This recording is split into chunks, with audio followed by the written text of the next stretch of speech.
চলতি বছরে অর্থাৎ এই 2025-এ তুমি কি মাধ্যমিক পরীক্ষা উত্তীর্ণ হয়েছো? তাহলে তোমার জন্য নিয়ে চলে এসেছি দারুণ একটা সুখবর। কি সুখবর? তুমি যদি মাধ্যমিক পরীক্ষায় পাশ করে থাকো এই 2025-এ, আর তোমার সেই পার্সেন্টেজ অফ পাস মার্কসটা যাই হোক না কেন, তোমার যোগ্যতা অনুযায়ী সরকারিভাবে বিভিন্ন স্কলারশিপের জন্য তুমি যোগ্য হয়ে উঠেছো। সেই স্কলারশিপের প্রাপ্ত যে অর্থ, সেটার পরিমাণ নিছক কিন্তু একেবারেই কম নয়। বিভিন্ন রকমের স্কলারশিপ রয়েছে। কোন কোন স্কলারশিপ রয়েছে সরকারি স্কলারশিপ, সেগুলো তোমাদের জানাতে চলে এসেছি। সেইগুলোর জন্য কিভাবে তুমি আবেদন করবে, কবে আবেদন প্রক্রিয়া শুরু হবে, আবেদনের জন্য ন্যূনতম যোগ্যতা কি থাকা প্রয়োজন, আবেদন করলে কত দিনের মধ্যে সেই টাকাটা তুমি পাবে, টাকার পরিমাণটা কত, সমস্ত ডিটেলস তথ্য আজকের এই উপস্থাপনায় তোমাদের জন্য নিয়ে চলে এসেছি। এতদিন পর্যন্ত তুমি একটা ট্র্যাডিশনাল ওয়েতে পড়াশোনা করছিলে, এরপরে তুমি যাচ্ছ নতুনভাবে ক্লাস 11-এ ভর্তি হতে। সেখানে বিভিন্ন স্ট্রিম রয়েছে। তুমি তোমার স্বপ্ন পূরণের জন্য নিজের পছন্দ মতন একটা স্ট্রিম বেছে নিয়েছো। সেই জায়গায় যখনই লেভেলটা হাই হয়ে যাচ্ছে, পড়াশোনার মানটা যখন বেড়ে যাচ্ছে, সেখানে কিন্তু খরচ খরচাটাও বেড়ে যাচ্ছে। এই জায়গায় দেখা গেছে আর্থিক অসঙ্গতিপূর্ণ এমন অনেক পরিবার রয়েছে, শুধুমাত্র অর্থনৈতিক কারণের জন্য ছাত্রছাত্রীরা তারা তাদের স্বপ্ন পূরণে ব্যর্থ হয়ে যায়। যাতে এই রকম কোনো সম্ভাবনা তৈরি না হয়, সমস্ত মেধাবী ছাত্রছাত্রীরা যাতে তাদের পড়াশোনাটাকে এগিয়ে নিয়ে যেতে পারে, তাদের শিক্ষাটাকে এগিয়ে নিয়ে যেতে পারে, তার জন্য কিন্তু পশ্চিমবঙ্গ সরকারের তরফ থেকে বিভিন্ন রকমের স্কিম চালু রয়েছে। শুধুমাত্র পশ্চিমবঙ্গ সরকারের তরফ থেকে রয়েছে এরকম নয়, কেন্দ্রীয় সরকারিভাবেও কিন্তু অনেক স্কিম চালু রয়েছে। তোমার ভবিষ্যতের স্বপ্ন পূরণের ক্ষেত্রে আর্থিক প্রতিবন্ধকতা যাতে কোনো রকম অন্তরায় না হয়ে দাঁড়ায়, তার জন্যই কিন্তু এই স্কলারশিপগুলো কিন্তু এতদিন ধরে অনেক ছাত্রছাত্রীর ক্ষেত্রে নানানভাবে আর্থিক সহায়তা প্রদান করে এসেছে। তুমিও তার বাইরে নয়। তোমার প্রাপ্ত নম্বর অনুযায়ী তুমি কোন কোন স্কলারশিপের যোগ্য সেটা জেনে নাও।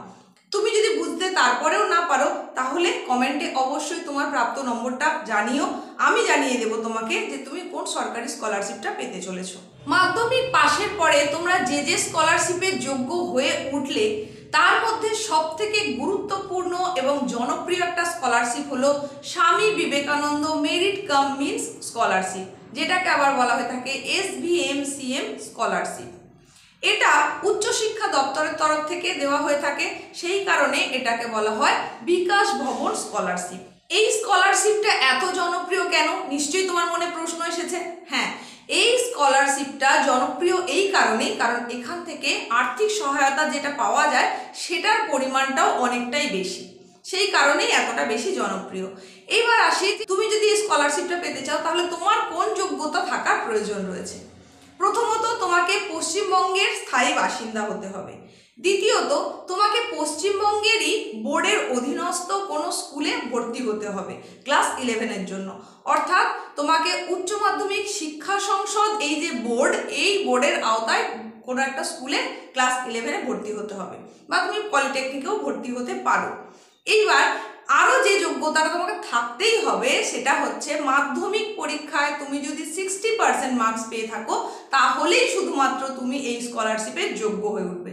তুমি মাধ্যমিকের পরীক্ষা দিয়েছো 700 নম্বরের, তাহলে সেখানে 60% মানে হচ্ছে 420। তুমি যদি 420 বা তার বেশি নম্বর পেয়ে থাকো, তাহলেই তুমি এই স্কলারশিপের জন্য আবেদন করতে পারবে। আরও একটা বিষয় আছে, সেটা হচ্ছে তোমার ফ্যামিলি যে অ্যানুয়াল ইনকাম সেটা হতে হবে 2.5 লক্ষ টাকার মধ্যে, তার বেশি হলে চলবে না। তাহলে তোমার ফ্যামিলি অ্যানুয়াল ইনকাম 2.5 লক্ষের মধ্যে হতে হবে, তোমাকে 60% মার্কস পাওয়া হতে হবে, এবং তারই সঙ্গে সঙ্গে পশ্চিমবঙ্গের স্থায়ী বাসিন্দা হতে হবে, অবশ্যই ক্লাস 11-এ ভর্তি হতে হবে। এইবার আসি, এতে তুমি কত টাকা অনুদান পেতে পারো, সহায়তা কতটা পেতে পারো। সেটার পরিমাণ হচ্ছে প্রতি মাসে 1000 টাকা হিসেবে এককালীন 12,000 টাকা এই রকম তুমি পেতে পারো যদি তুমি ক্লাস 11-এ ভর্তি হও। আর পলিটেকনিকের ক্ষেত্রে এটার পরিমাণটা একটু বেশি, সেটা হচ্ছে প্রায় 18,000 টাকার কাছাকাছি। এই স্কলারশিপটা পেতে গেলে সম্পূর্ণ অনলাইনে তোমাকে আবেদন করতে হবে। এই বছর এখনো পর্যন্ত এটার জন্য আবেদন প্রক্রিয়া শুরু হয়নি। 2024-এর যদি তোমাকে ডাটা আমি দিয়ে থাকি, তাহলে সেখানে এই প্রক্রিয়ায় আবেদনের জন্য প্রথম যেটা শুরু হয়েছিল সেটা হচ্ছে 20 নভেম্বর 2024 থেকে থেকে আবেদন প্রক্রিয়া গত বছর শুরু হয়েছিল। এই বছর আশা করা যায় সেপ্টেম্বর মাস নাগাদ এটার আবেদন করতে তোমরা পারবে। এই হয়ে গেল প্রথম জনপ্রিয় স্কলারশিপ। নেক্সট যেটার কথা বলবো সেটাকে বলা হচ্ছে উত্তর কন্যা স্কলারশিপ, বা পরিচিত যে নামটা সেটা হচ্ছে নবান্ন স্কলারশিপ। এই স্কলারশিপটা মূলত দেওয়া হয়ে থাকে পশ্চিমবঙ্গ সরকারের মুখ্যমন্ত্রীর ত্রাণ তহবিল থেকে। যে সমস্ত আর্থিক দুরবস্থাগ্রস্ত ছাত্রছাত্রী অথচ মেধাবী তাদের পাশে দাঁড়ানোর জন্যই এই স্কলারশিপের ব্যবস্থা করা হয়েছে। এইবার এর জন্য তোমার কি কি যোগ্যতা থাকা প্রয়োজন সেটা জেনে নাও। অবশ্যই তোমাকে পশ্চিমবঙ্গের স্থায়ী বাসিন্দা হতে হবে, পশ্চিমবঙ্গেরই কোনো উচ্চ মাধ্যমিক স্কুলে তোমাকে ভর্তি হতে হবে ক্লাস 11-এ। তারই পাশাপাশি তোমার যে প্রাপ্ত নম্বর সেটা হতে হবে 50% অ্যান্ড অ্যাভাব, কিন্তু 60%-এর কম। তার মানে 350 নম্বর অবশ্যই তোমাকে পেতে হচ্ছে, 350 নম্বরের বেশি তোমাকে পেতে হবে, কিন্তু 420-র কম। এই যদি তোমার প্রাপ্ত নম্বর হয়ে থাকে তাহলে তুমি এই স্কলারশিপে আবেদনের যোগ্য হয়ে উঠেছ। এই নবান্ন স্কলারশিপে এককালীন 10,000 টাকা পর্যন্ত দেওয়া হয়ে থাকে, এবং এখানে কিন্তু তোমার পারিবারিক যে বাৎসরিক ইনকাম সেই ইনকামটা হতে হবে 1,20,000-এর মধ্যে। এই স্কলারশিপটার আবেদন করা যায় অফলাইন অনলাইন দুটো পদ্ধতিতেই। অফলাইনে তুমি চাইলে করতে পারো, অনলাইনেও করতে পারো। এই আবেদন প্রক্রিয়া মূলত শুরু হয়ে যায় অগাস্ট মাসে, এখনো পর্যন্ত চালু হয়নি। আবেদন প্রক্রিয়া যখন যখন শুরু হয়ে যাবে তখনই সেই সংক্রান্ত ভিডিও তোমাদের জন্য নিয়ে চলে আসবে। যে সমস্ত স্কলারশিপগুলোর কথা বলছি, এই স্কলারশিপগুলো শুধু যে আর্থিক সহায়তা প্রদান করে এরকম নয়, তোমার উচ্চাশা পূরণ করতে সাহায্য করে, তারই সঙ্গে সঙ্গে তোমার ভবিষ্যৎ পথকেও কিন্তু মসৃণ করে শিক্ষা গ্রহণের মধ্য দিয়ে। তোমার শিক্ষা গ্রহণে তোমাকে উৎসাহিত করবে। এখন যে স্কলারশিপটার কথা বলবো এখানে কিন্তু কোনো রকম পার্সেন্টেজ অফ মার্কসের বাধ্যবাধকতা নেই। তুমি যদি শুধুমাত্র মাধ্যমিক পাশ করেছো, সে তোমার প্রাপ্ত নম্বর যাই হোক না কেন, তাহলেই তুমি এই স্কলারশিপটা পেতে পারছো। স্কলারশিপটা ভীষণ জনপ্রিয় স্কলারশিপ। ন্যূনতম পাস মার্কস হচ্ছে 175, তাহলে 175+ নম্বর তোমার হলেই তুমি এই স্কলারশিপটা পেতে পারবে। এবং এখানে কিন্তু যথেষ্ট ভালো অ্যামাউন্ট স্কলারশিপ হিসাবে দেওয়া হয়ে থাকে। এই স্কলারশিপটার নাম হচ্ছে ওয়েসিস স্কলারশিপ। এই স্কলারশিপটার জন্য কি কি যোগ্যতা তোমার থাকতে হবে? অবশ্যই পশ্চিমবঙ্গের স্থায়ী বাসিন্দা হতে হবে, পশ্চিমবঙ্গেরই কোনো স্কুলে তোমাকে ভর্তি হতে হবে, তার সঙ্গে সঙ্গে তোমার পারিবারিক বাৎসরিক ইনকাম সেটা হতে হবে 2.5 লক্ষ টাকার মধ্যে। কোনো রকম মার্কস ক্রাইটেরিয়া নেই, এটা বলে দিলাম। তবে যেটা রয়েছে সেটা হচ্ছে তুমি যদি এসসি এসটি বা ওবিসি সম্প্রদায়ভুক্ত হয়ে থাকো তবেই শুধুমাত্র এই স্কলারশিপটা তুমি পেতে পারো। মানে জেনারেল ক্যাটাগরি থেকে কিন্তু এই স্কলারশিপ পাওয়া যাবে না। তপশিলি জাতি, তপশিলি উপজাতি এবং যে কোনো ধরনের অনগ্রসর শ্রেণীভুক্ত সম্প্রদায়ের যদি তুমি ছাত্র বা ছাত্রী হয়ে থাকো তাহলে তুমি এই স্কলারশিপের জন্য আবেদন করতে পারো। সম্পূর্ণ অনলাইনে এটার জন্য তোমাকে আবেদন করতে হবে। সম্ভবত জুলাই বা আগস্টেই এই স্কলারশিপের আবেদন প্রক্রিয়া শুরু হয়ে যাবে। এরপরে যে স্কলারশিপটার কথা বলবো সেটা হচ্ছে ঐক্যশ্রী স্কলারশিপ। আসলে কিন্তু স্কলারশিপটার নাম ঐক্যশ্রী এরকম নয়। ঐক্যশ্রী হচ্ছে একটা পোর্টাল।